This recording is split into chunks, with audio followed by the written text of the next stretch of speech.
What's going on, everybody? We are back.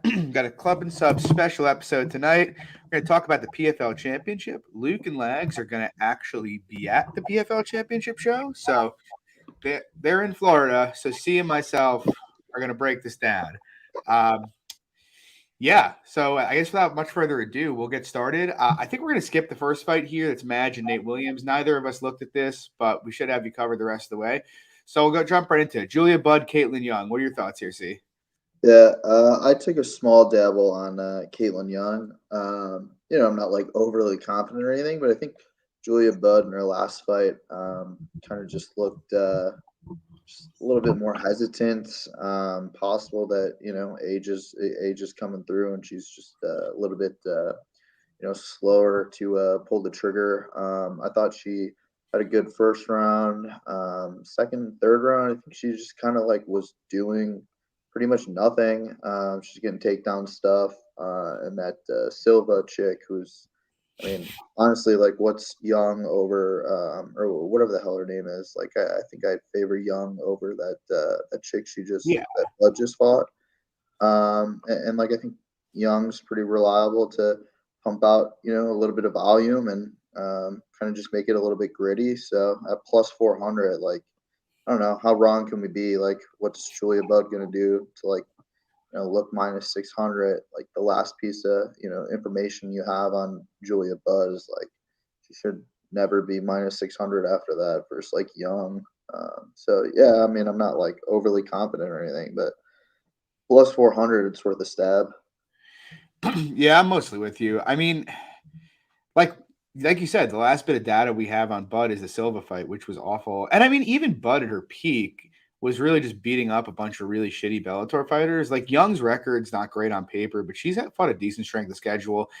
And like you're telling me it's going to be a distance kickboxing match. Like, yeah, I think Bud is the better kickboxer for sure. I favor her, but for her to be implied 80% to win this fight or higher just seems crazy to me. Like, it's going to be a close fight. I actually think Young almost certainly will throw more strikes. Whether she lands is a different story. But yeah, I mean, WMMA fight where a finish is pretty unlikely and it's going to be low volume and Bud is in the worst form of her career. I'm kind of with you to sprinkle Caitlin Young. Moving on, we got Omari Akhmedov taking on Jordan Young. What are your thoughts here? Yeah, I mean, I didn't spend a whole lot of time on this. Jordan Young's last fight wasn't a good look versus Lawler.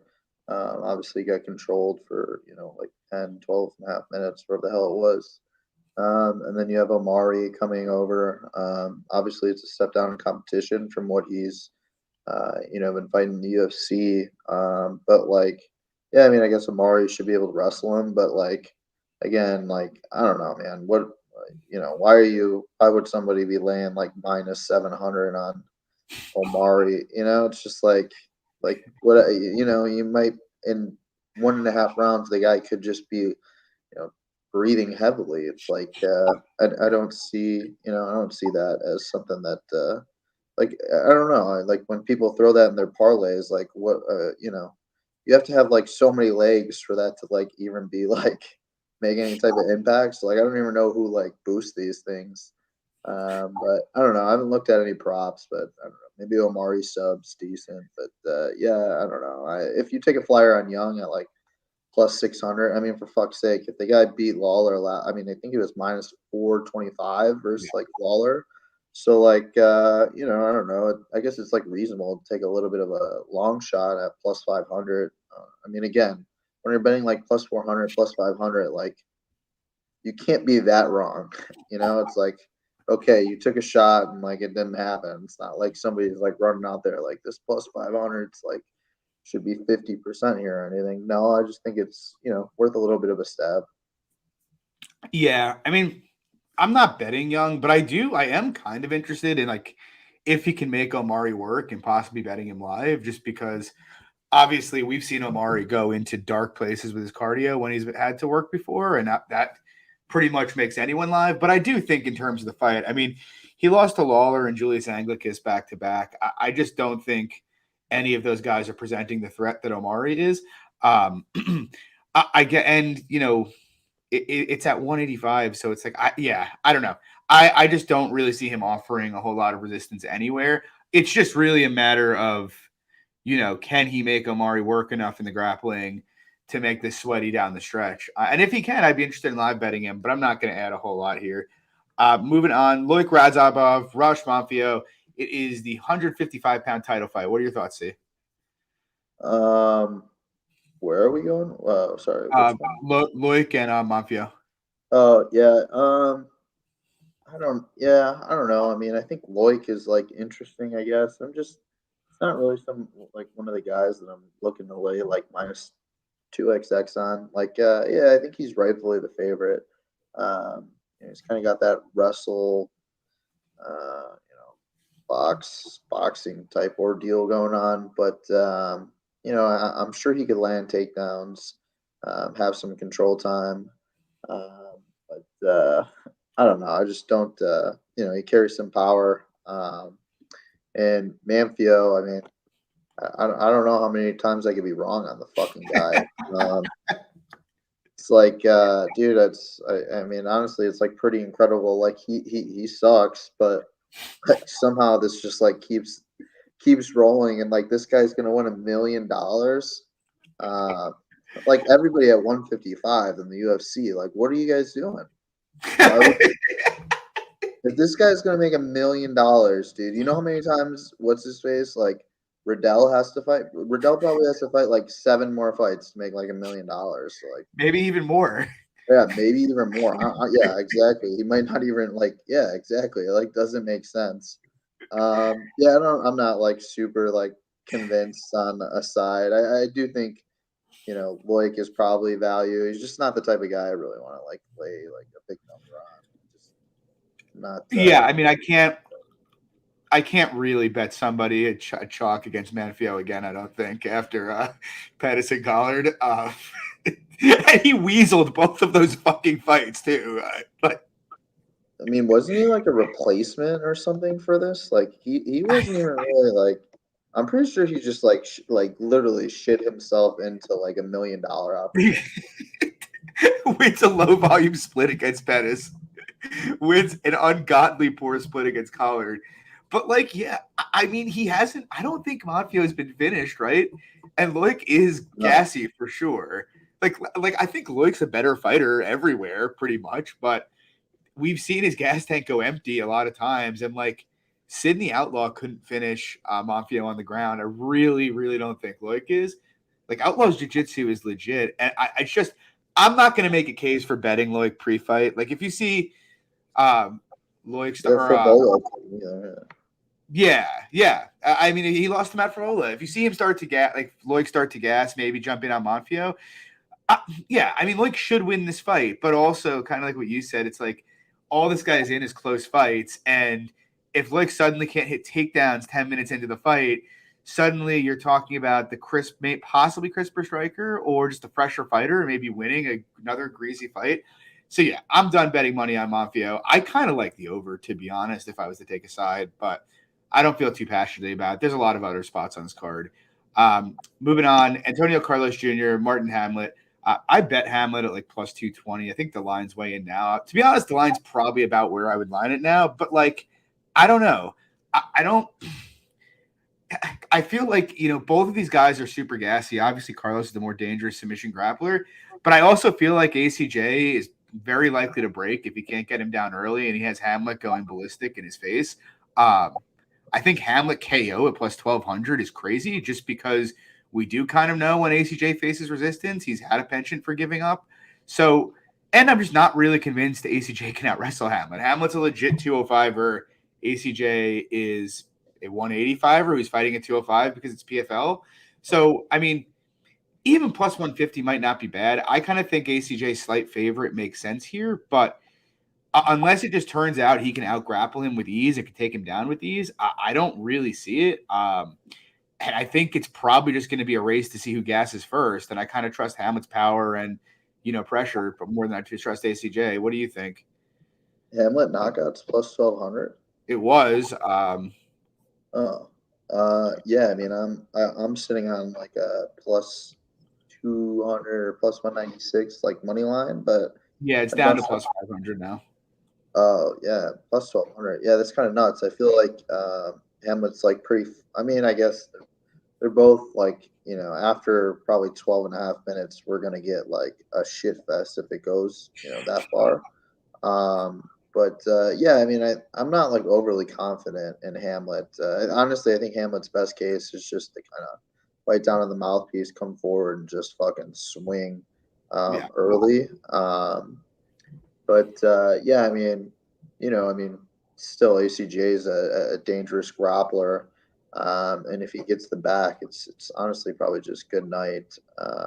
Even if he ends up on top, like it's definitely round ending, probably close to fight ending sequences. I don't know if the line keeps coming in, like ACJ closes. I don't know, near pick'em. I'll probably just arb out of it. Not like Yeah. super confident, like one way or the other. I kind of just picked it up because it was a big number, but kind of at this point, I'm like, eh. Yeah. I mean, ACJ should certainly be the favorite, right?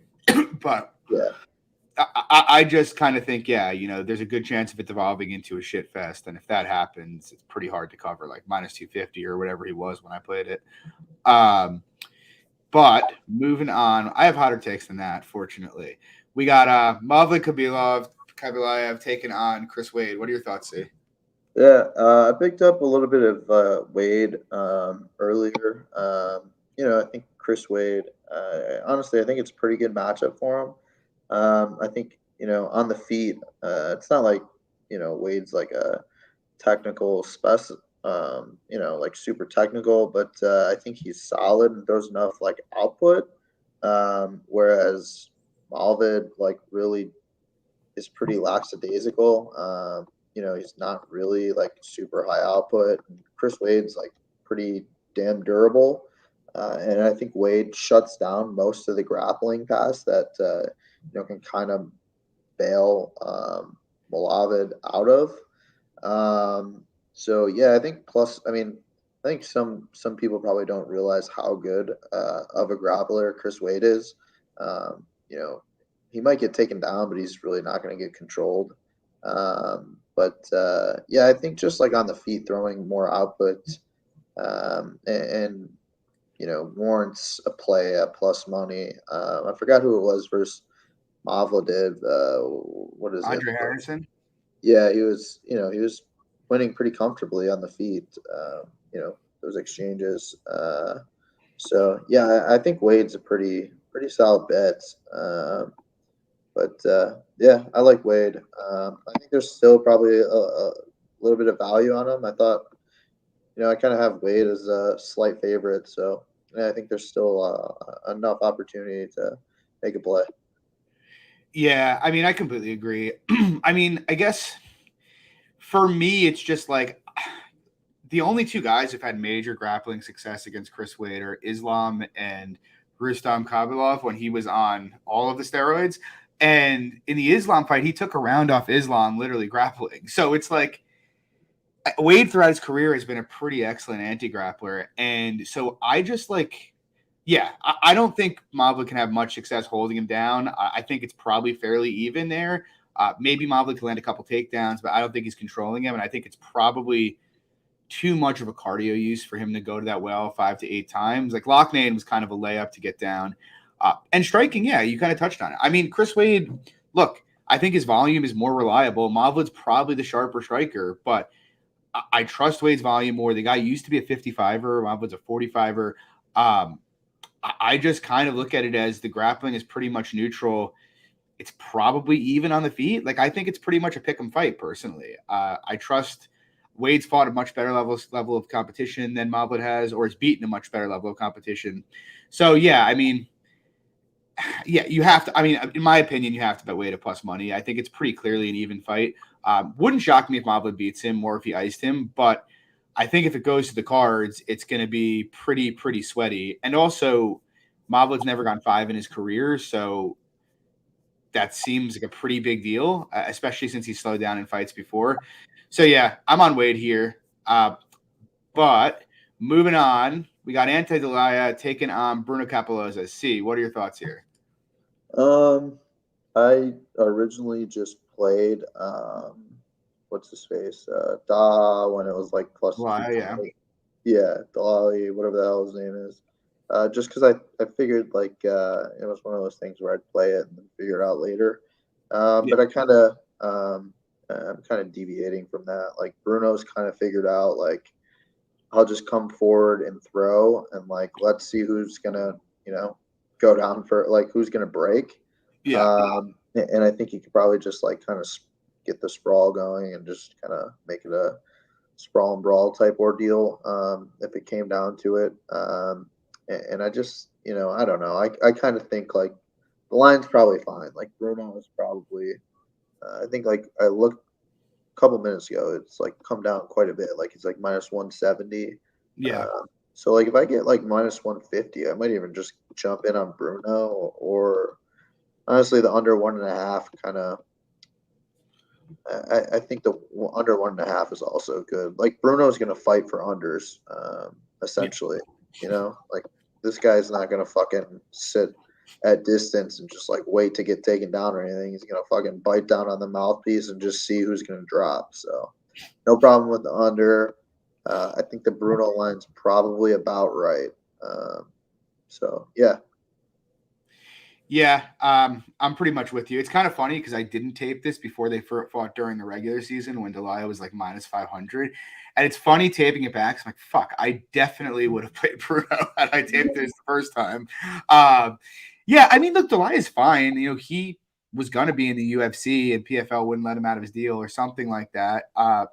I just kind of think he lacks athleticism. And on the other side, Bruno is like all athleticism. And so, yeah, I do think Bruno can probably stuff his takedowns or work up. If not, he was getting up when Clidson Abreu was taking him down. I don't think Delia's offering, not that he's got bad top control, but, he's not offering anything new or dominant on the mat. And so standing, like, yeah, I actually don't think Delia KO at like plus 400 is terrible. Like, he does hit hard and they're both there to get hit and they're going to crack in the pocket. Like, I think I'd rather hold that than a Delia money line personally. But yeah, I mean, I'm with you. I think Bruno, look, he's faster, he hits harder, he seems to be more durable. I think he can keep the fight standing. I think minus 200 is pretty fair here. Yeah, I mean, if it got down to minus 150 or so, I'd probably jump in on Bruno as well. So yeah, that's what I thought there. Moving on, we got Clarissa Shields, Abigail Montes, and like, what is there really to say here?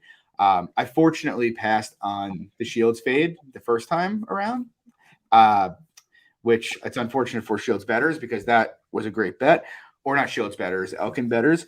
But I look, I can't say like Abigail Monte should be favored or anything like that. The size discrepancy alone here is massive, but like fighting MMA for more than a year is kind of important when it comes to MMA, even when it comes to striking. Like Monte seems very low level, but for a low level person, someone who has kind of a clue everywhere.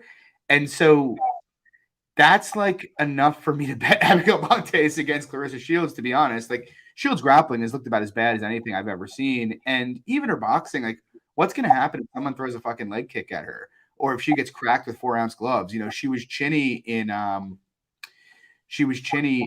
boxing. I don't know why that would change with 4-ounce gloves. No, I did not miss weigh-ins. I'm saying Shields looks huge. Unless did she not look huge at weigh-ins? I, uh, but either way, I think a bet on Montez like plus 250 is certainly warranted here. What are your thoughts, C? I really didn't. I watched a little bit of Montez. Yeah, I'm kind of just like of this like opinion that like I'm not gonna knock anyone for betting against Shields, but like when you're investing like several, I guess it doesn't matter. I mean, they invested in Rory, but like I don't know, something like this. Like there's somebody knows something, like they're not like pouring hundreds of thousands of dollars into Shields for her to just get wiped out by a fucking Mexican from Combate. Like, I don't think it's that, but yeah, I mean, I wouldn't, I don't know. I'd probably like throw. I honestly, I think the over 1.5 is good. Because like Shields, I don't think she's like honestly in 4-ounce like boxing doesn't necessarily just like like as a boxer like you don't just like convert to MMA striking. It's just way different. 4-ounce gloves, defensively, everything's different. And Montes probably has like a Mexican chin, so I think over 1.5 at like even money is That's not pretty solid. Yeah, I mean, like, what's the worst that fucking happens? I mean, it's like whatever. Do you think the Elkin fight was fixed? Yeah, I mean, I would imagine like Elkin should have just finished her like at any point she wanted on the mat. So it's like, what's going on with these fights? And like I knew that was the case the first time too. Anyway, that's why I was like, dude, like, there's some spots where like you just like kind of know that like you're probably just like burning money for like one reason or the other, and like, yeah, it was like a great bet, but like in the back of everybody's head, everybody had to know like she's not coming over to like lose her first fight to like fucking Brittany Elkins. Like somebody there Yeah. knows something. Do you remember you and I spoke in our Discord for about the entire week about how like there's no possible way the PFL was going to do her like this? Yeah, it's like they're not that dumb, right? Like somebody there was like, "Yo, just take it easy and like you'll get a McDonald's gift card or some shit." Like, That's literally the only reason I didn't bet Elkin in that fight. I was just like, there's no way. Like yeah, someone has to. I was like, Jackson must know she's a decent grappler. Like they're not going to put her in there with someone who's just going to mount her and finish her the first time she gets her down. yeah, yeah. I mean, I feel like there's like lost lines where you're just like looking at it and you're like, "Oh, like okay," and then like you kind of know that like you're just like burning money. Like it's coming up. It's coming up this weekend with Hooker and Islam. It's like okay. It's like It's so true. conceptually, yeah, it's like conceptually, I really like the idea of like betting Hooker, but like at the same time, I'm just like, dude, like, I mean, fuck. It's like, come When on. Islam's on top of him 30 seconds into the fight, you're like, God damn it. Yeah, it's like, yeah, exactly. I mean, it's okay. Fuck, that was cool while it lasted for 27 seconds. But, Anyway, moving on. Magomed Karamov, co-main event, taking on Ray Cooper. It's a rematch from the finals from 2 seasons ago. What are your thoughts here? yeah, I think Magomed, should be like a decent sized favorite. Honestly, I think like Cooper obviously has power in his hands. He's a little reckless, um, but I don't know how much has really changed since the last time they fought. His defensive grappling, questions there on the feet. I mean, Magomed early is definitely just the better technical fighter. I guess some concern would be if it really dug deep like later on in the fight, who's fresher or if Cooper could just continually swing. Um, but yeah, I mean, I think Magomed. I got minus 196. I just don't see like how this fight is much different than the first one, or kind of what process improvements Cooper's made. And I think Magomed like sub. I was looking the other day. It was like plus 350. Don't mind that. I also don't mind the under 4.5 at plus money. I think that's a pretty good bet and kind of covers a lot of different outcomes, because I think if Magomed's got like significant top time, he's just going to finish Cooper. So yeah, that's kind of my thoughts. I'd probably still play him at minus 220 right now. I think there's a little bit of value there, but I'd deviate a little bit more toward the under 4.5. Yeah, to be honest, I think with the under, it probably covers most of Cooper's wing equity. Like, I'd be very, very surprised for Cooper to win a decision here. Cooper notoriously gassy. I think he's at a pretty decent sized grappling disadvantage, and I don't even think he's really got much of a striking advantage either. He just hits harder. Kind of to your point, it's like we've seen this fight, and like, what has Cooper changed? Like 2 fights ago, people were fading him with Nikolai Lexican. Like that's how low the market was on Cooper 2 fights ago. And like I get he top timed, Rory for 15 minutes, but Rory McDonald just deciding he was okay with laying on his back. Like that's Rory in 2021. Like I didn't really tell me much. I don't think in watching Cooper fight this year that I've seen anything tangibly different from what we saw, 3 years ago or 2 years ago, whenever it was they fought. And in that fight, it looked like Karamov was about minus 500. I think it's fair with the knee issues to have him at like minus 250 to minus 300 here. I'd keep closer to minus 300 just because I don't really think a Cooper KO is a super high percentage outcome. And if it's not, it's like his chance to win the fight is pretty narrow. But yeah, I mean, I think Magomed's the superior fighter everywhere this goes. You'd have to show me something specific that Cooper's done differently that could stop Magomed's grappling for me to think that, Cooper's the side here. So yeah, not a whole lot different there from you. I think Magomed should handle this easy. And now I think we move on to probably the easiest pick of the night. We got the main event, Kayla Harrison, Taylor Guardado. Are you betting Taylor Guardado, C? Yeah, I got a little bit of a no. I got honestly though, to be honest, I've been debating whether or not like I want to just like play the over 1.5. I do, I think maybe Taylor's like tough enough to. I mean, 7.5 minutes. They're women. Like, what the fuck, dude? Like, I mean, come on. Like, 7.5 minutes. Like, it doesn't seem like it's not that long in my mind. So, like, takes Kayla about 40 seconds to get a takedown, and then she has to survive 420 of the first, and then 135 of the second. Like, I don't know, over 1.5 plus 200. Like, I'm interested, I guess. See how tough she is. Did Plus you 200. did you know that she fought Ronda Rousey regionally and Yeah, Raquel? I I did did see not that. know. I did see that on Tapology, but I didn't watch the fight. What happened? I don't know. I didn't watch it either. I literally just learned it as we were sitting here. Yeah, it was like in jungle or some weird shit. Yeah, I saw that and I thought like maybe it was like an error or something. Honestly, the only reason that I'm like interested in the over is because I heard Cheyenne Baez say that Taylor's really tough. So I was like, fuck, I'll just play the over. I mean, you realize at some point it's inevitable in WMA that someone's going to win as a plus 2,000 against Kayla. Like it's going to happen eventually. I'm not making the case that it's Taylor Guardado, but I am saying like I don't I think honestly, it'll happen in PFL, dude. I mean, I'm just that's true, but I don't know. I feel like betting the other side of Kayla on the money line going forward is probably plus EV. Like eventually one of these 10-to-1s is going to suffer or something's going to happen and it'll make money unless she just turns out to be like, the best female mixed martial artist ever. But I mean, dude, she's not even fighting like real people. well, She's that's what I'm saying. But at some point, PFL is going to try to like, you would think, give her something to, make it seem, give the guys. probably. I mean, how many of these like women are out there fighting at 155 anyway? That's true. That's like 10 pounds. That's 10 pounds over like Nunez. Like How would you nobody. have Felicia Spencer and Kayla Harrison? How would I line it? Yeah. Like not what the line would be. Like in your head, what the line. I don't know. I don't have any like. It would just be something stupid that everybody bets Spencer and Harrison just kicks her ass. Yeah. Like everybody would be like really dying to get like the plus 400, and Harrison just does what she does, and like everybody's like, oh fuck, value trap. It's like okay, yeah. I mean, I think she's just gonna like.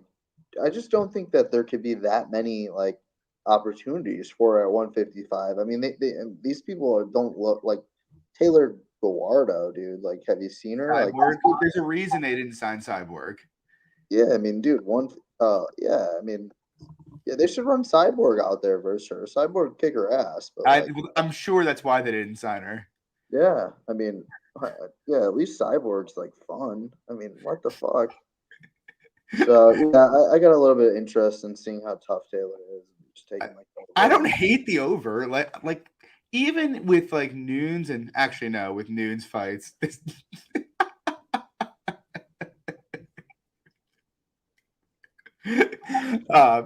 Even with well, I guess with Noons fights the under usually hits, but like GDR fights the over usually hits. Like I don't know. I don't think you could, like you said, I don't think you can be that wrong betting the over 1.5 in a female fight. Like if it just turns out Taylor Guardado has good guard retention, it's gonna go over. Yeah. It's that simple, you know. Do you think she could beat any dudes at 125? I mean, kind of, but like I don't know. No, definitely not. Right? Like, do you think she'd beat Brandon Royval? No. I mean, Brandon Royval must be like 140, 145 in the cage. Like, there's no pretty small. I don't see. I don't think she like. Do you think Amanda Nunes could beat any people at 125? I don't know. I'm just curious what people think. Do you think like you could take Kayla Harrison? I mean, is it MMA rules? Yeah, like do you think you'd win if they threw you in there and like you trained for like 3 months? No, no, probably not. No, you don't think you could just drop her? I don't want to throw hot takes out here. I mean, I don't want to get canceled by the woke police, but no, probably not. Um, I'm just uh, curious. I know everybody thinks do about you it. think you would knock her out? Huh? Do you think you would knock her out? Uh, Dude, I'd like to imagine so. Yeah.